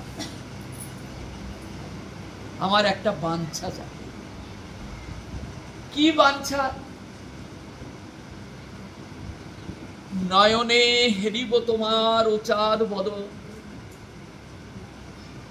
সর্বভক্ত চরম রেণু করিব মস্তক ভূষণ, জিহ্বায় উচ্চারিব শ্রীকৃষ্ণ চৈতন্য নাম, এই মতো মন ইচ্ছা ছাড়িব করা। হরিদাস তুমি আমাকে ছেড়ে যেতে চাও? প্রভু আমি গেলে তোমার কি ক্ষতি হবে? কোটি কাম ধেনু যার ছাগি জইছে মরে। এক কোটি কাম ধেনু যার আছে, তার যদি একটা ছাগি মরে যায় তার কি ক্ষতি হয়? এক পিপীলিকা বইলে তোমার কোন ক্ষতি হয়? প্রভু মনে করতে লাগলেন অন্তর্যামী, একে ফিরাবে। পরের দিন আবার এলেন প্রভু, জগন্নাথের উপল ভোগ দর্শন করে, মানে মঙ্গলারতি ভোগ দর্শন করে হরিদাস ঠাকুর শ্রদ্ধালু ধীরে ধীরে নাম করছে না, আমার মনের স্বাদটাকে পূর্ণ ভাবছে, প্রভু কি আমার মনের মতো ইচ্ছা পূর্ণ করবে? শুনেছি তো গৌর হরি সর্বভক্তের ইচ্ছা পূরণকারী, আমার মনের ইচ্ছাটা কি তিনি পূর্ণ করবেন না? কাঁদছে। এমন সময় মহাপ্রভু গিয়ে উপস্থিত হয়েছে। না কাঁদলে কি মহাপ্রভুকে পাওয়া যায়? আরে প্রভু যে প্রেমের ঠাকুর, প্রেমের তরঙ্গ কবে হবে আমার হৃদয় মন্দিরে? সেদিন হবে মহাপ্রভুর সঙ্গে আমার প্রেমের দেখা, ভালোবাসার। হরিদাস ঠাকুর নয়নের জলে ভেসে যাচ্ছেন। প্রভু এলে জিজ্ঞাসা করছেন, হরিদাস কি বাঞ্ছা তোমার, বলো কি ভেবেছ? প্রভু যা বলার তো আমি বলেছি, এবার যা ইচ্ছা তোমার। ইচ্ছা করছেন যা ইচ্ছা তোমার। মহাপ্রভু বলছেন, গোবিন্দ মৃদঙ্গটা ধরো। আচার্য প্রভু করতালটা দাও, করতালটা ধরো।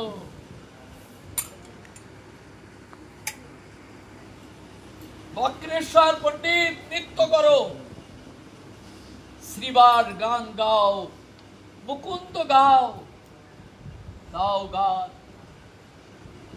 সবাই উঠলেন, সবাই উঠে এবার কীর্তন আরম্ভ করলেন।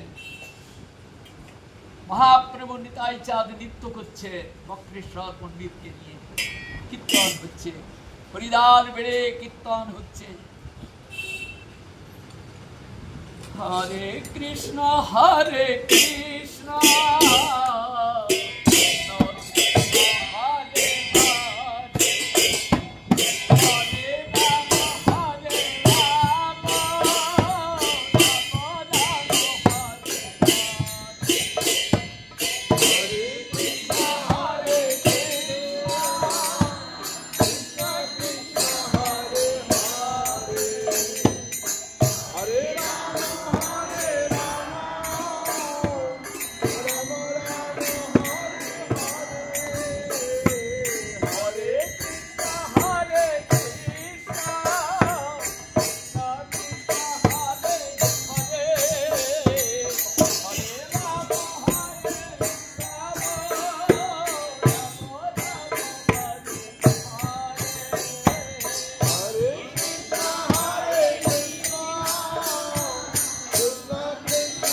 হলো, হরিদাস ঠাকুর বলছেন আমার কাছে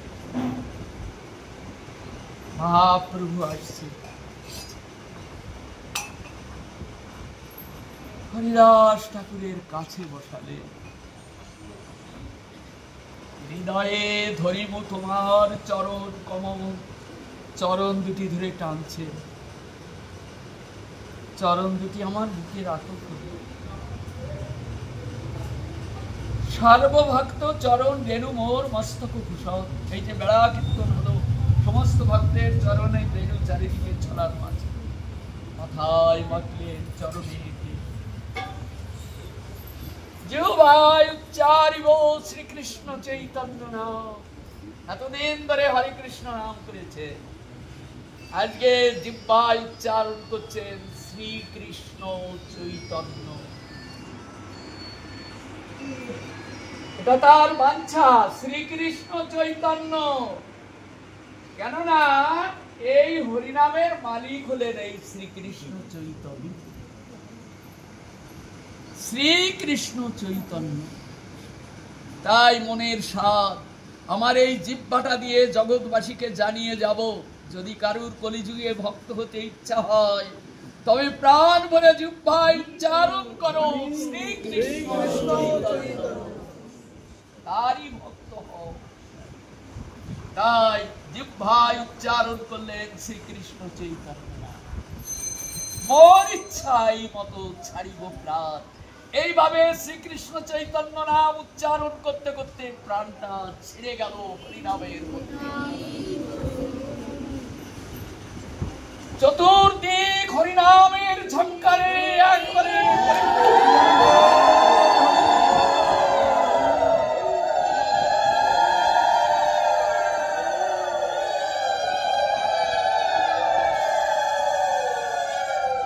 সবাই চিৎকার করে উঠলেন, চলে গেল। হরিদাস ঠাকুর সবাই কাঁদছে। হরিদাস, হ্যাঁ তো ভাগ্য, হরিনামের মধ্যে যেখানে নিতাই গৌর নৃত্য করছে, হ্যাঁ, যেখানে অদ্বৈত আচার্য প্রভু করতাম, মহাপ্রভু যেখানে নিত্য কীর্তন করছেন, দেখতে দেখতে হ্যাঁ নয়নে ওই চাঁদ বদন দর্শন করতে করতে করতে করতে ওই মুখের দিকে তাকিয়ে চাঁদ বদন দর্শন করতে করতে সবাই কাঁদতে লাগলেন। মহাপ্রভু যেন গর্জে উঠতে লাগলেন, হরিদাস তুমি চলে গেলে। তার হাঁটুর তলে একটা হাত আর গণ্ডদেশ দিয়ে একটা হাত, দুই হাতে হরিদাস ঠাকুরকে তুলে ধরলেন জগতের মাঝে। জগতের মাঝে, হে জগৎবাসী, দেখো আমার প্রিয় তোমরা দর্শক। হরিদাস, হরিদাস কোন জাত তা বিচার করতে যে কোন জাত, বিচারের দরকার। হরিনাম কত বড় সেইটাকে বিচার করো। হরিনাম, হ্যাঁ, এই জন্য হরিনাম যে করে সে যদি অত্যন্ত নিকৃষ্ট পতিজীব হয়, সে ব্রহ্মা থেকে শ্রেষ্ঠ স্থান লাভ করে, ব্রহ্মারও শ্রেষ্ঠ। এই জন্য এই হরিনামই হলো জগতের সার। জগতের মাঝে এই হরিনামের শ্রেষ্ঠত্ব প্রতিপাদন করলেন।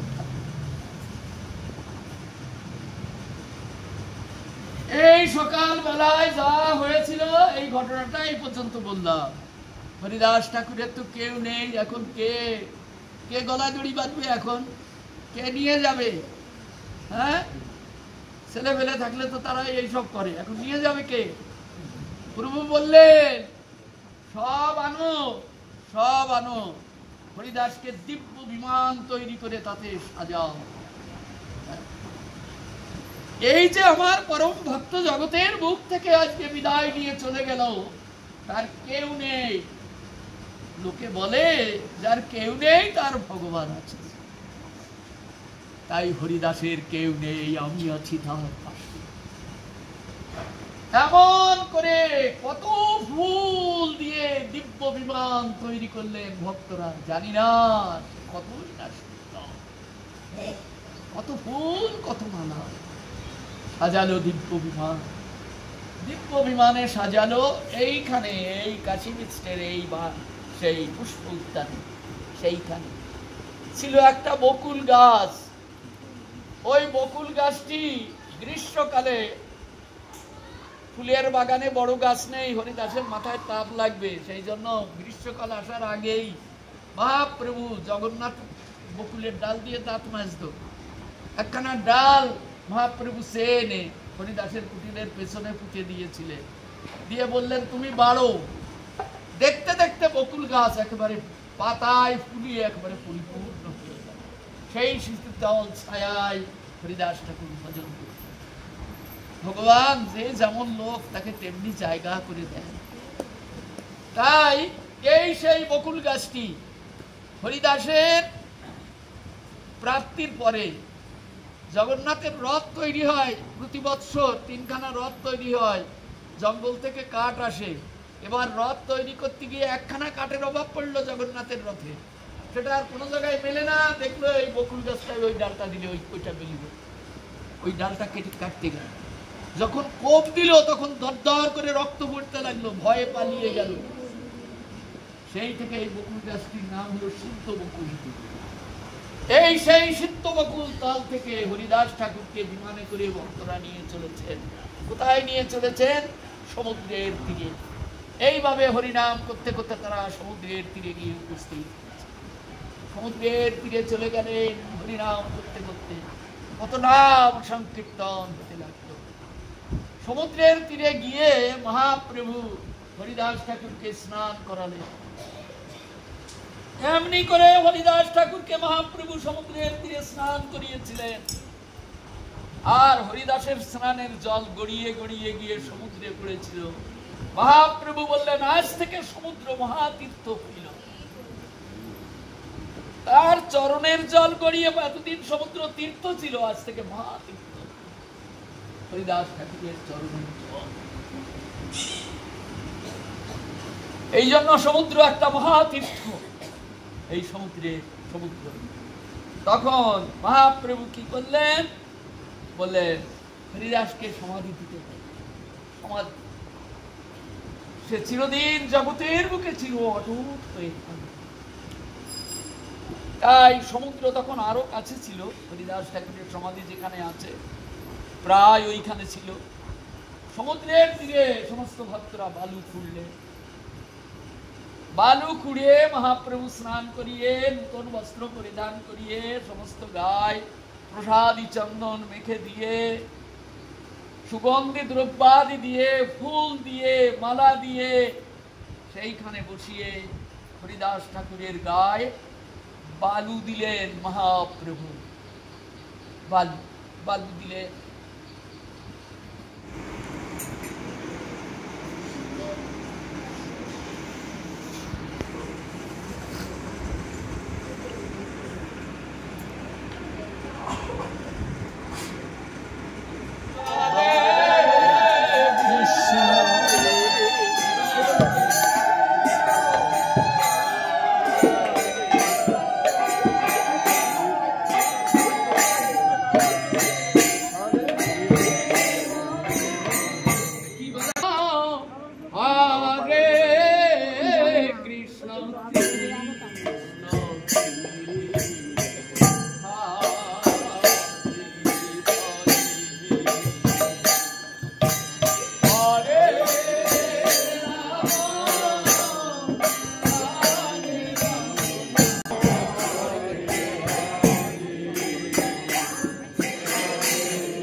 হরিদাস সর্বস্বামী প্রভুর যত প্রিয়জন সবাই মিলে আজ হরিদাস ঠাকুরের এই সমাধি দিলেন।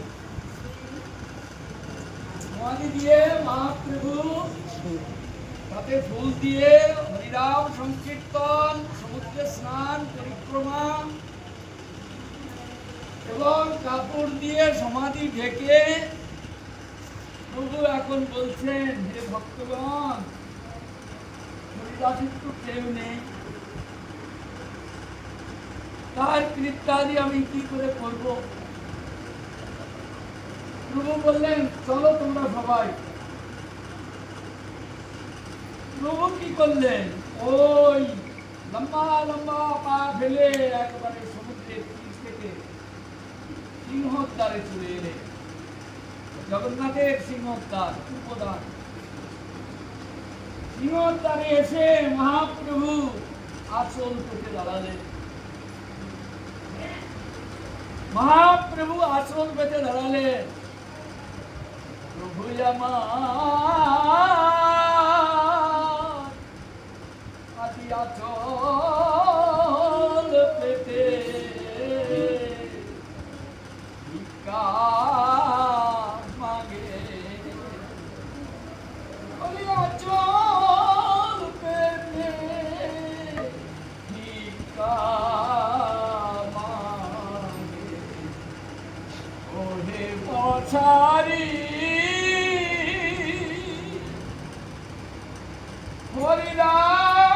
হরিদাসের নিত্যানে আমায়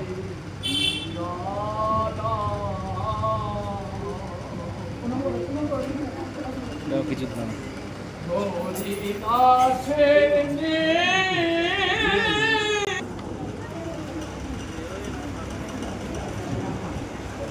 মহাপ্রভু সিংহদ্বারে এসে আঁচল পেতে দাঁড়ালেন।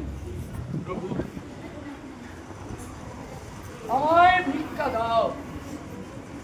সবাই চিন্তা করতে লাগলেন, আমাদের গৌর হরি যে কারুর কাছে কিছু চায় না, আজকে সে আঁচল পেতে দাঁড়িয়েছে ভিক্ষা মাগার জন্য।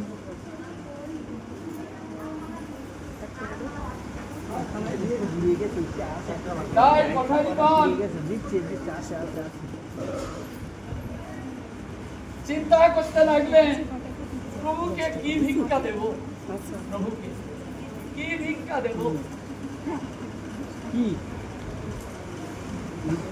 তখন পটারিগণ ওই দোকান পাট তুলে নিয়ে এসে ভিক্ষা দিতে লাগলেন। কি হবে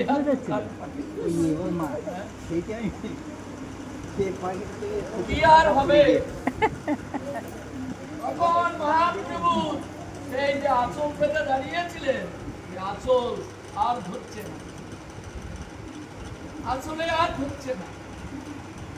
তখন স্বরূপ দামোদর রায়, রামানন্দ, গোবিন্দ, গোপীনাথ, বাণীনাথ প্রমুখ যত ভক্তবৃন্দ ছিলেন, হ্যাঁ, ওই সার্বভৌম ভট্টাচার্য, হ্যাঁ, সব এগিয়ে এলেন। সব প্রসারীগণ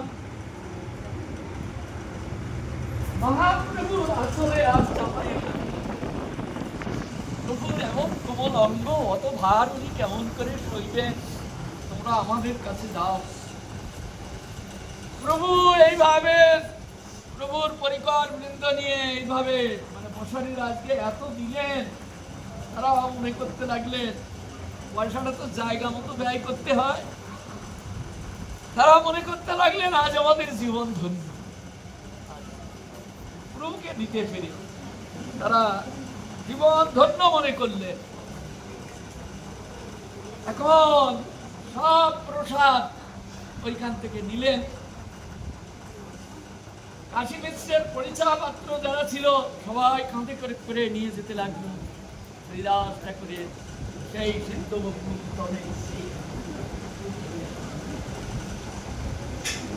সেইখানে নিয়ে প্রভু সবাইকে বসিয়ে দিলেন। আজকে তিনি পরিবেশন করবেন অনন্ত কোটি বিশ্ব ব্রহ্মাণ্ডের নাথ তিনি আজ পরিবেশন করবেন। এখন পরিবেশন করছেন, কিভাবে পরিবেশন করছেন? এক এক পাতে 5 জনে এক এক পাতে 5 জনের দিতে লাগলেন। তখন স্বরূপ দামোদর, রায় রামানন্দ, গোবিন্দ, গোপীনাথ, সার্বভৌম ভট্টাচার্য, কাশী মিশ্র, বাণীনাথ, সমস্ত ভক্তবৃন্দ এসে প্রভুকে বলছেন, প্রভু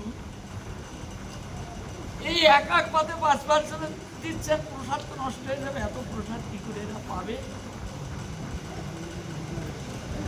আর দেখছেন আপনি না বসলে কেউ বসবে না, কেউ বসবে না। আপনি কৃপা করে বসুন, কেউ পাবে না তো আপনি না বসুন। তখন কৃপা বিদ্যায় চাঁদ মহাপ্রভু, অদ্বৈতাচার্য প্রভু প্রমুখ সমস্ত ভক্তবৃন্দ যারা প্রধান প্রধান মহাপ্রভু, তারা সব উঠে গেলে গোবিন্দ মুকুন্দ পরিবেশন করতে লাগলে। মানিনাথ, শঙ্কর তারা পরিবেশন করতে লাগলেন। পরমানন্দে প্রসাদ আস্বাদিত হতে লাগলো।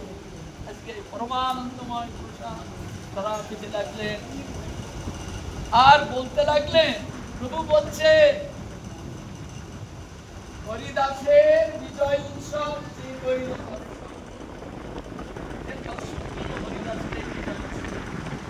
অচিরাতে পাবে সেই কৃষ্ণ প্রেম।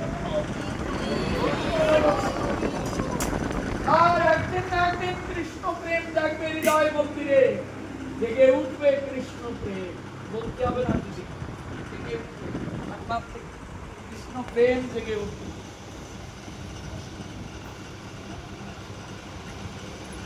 এই হরিদাসের বিজয় উৎসব যে কইল সংকীর্তন, যে কইল দান, অচিরাতে যাবে তারা নিত্য আনন্দময় ধাম।